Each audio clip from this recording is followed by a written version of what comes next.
अस्सलामुअलैकुम। तो प्यारे बच्चों, एक दफ़ा एक सौदागर की 400 दिनार से भरी हुई थैली गुम हो गई।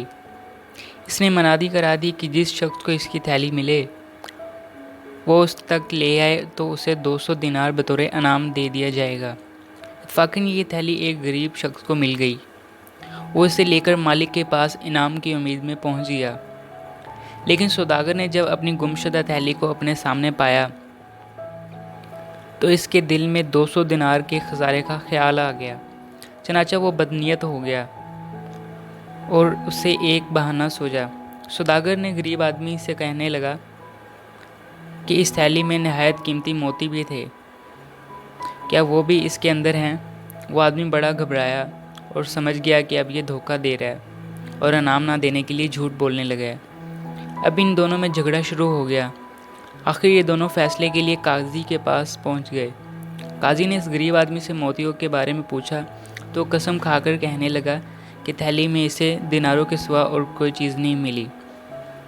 अब काजी ने सौदागर से पूछा कि बताओ वो मोती कैसे थे।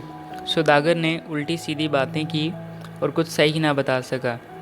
काजी समझ गया कि ये झूठ बोल रहा है और झूठ इसके मकसद ये है कि ऐलान के मुताबिक इसे इनाम ना देना पड़े। काजी ने कहा कि मेरा फ़ैसला सुनो।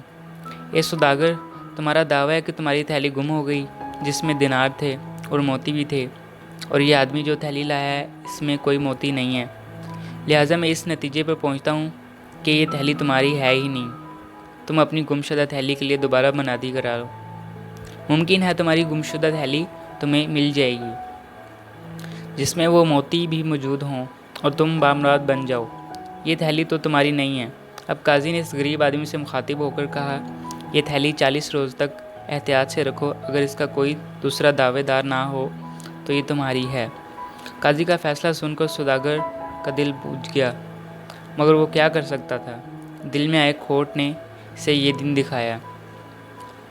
वो बुरी तरह पछताया और गरीब शख्स को खुशी खुशी 400 दिनारों वाली थैली लेकर अपने घर को रवाना हो गया। इससे यकीन था कि इसका कोई दावेदार नहीं आएगा और अब वही इसका रकम का मालिक है। तो दोस्तों, ये थी आज की स्टोरी। उम्मीद है आप लोगों को पसंद आई होगी।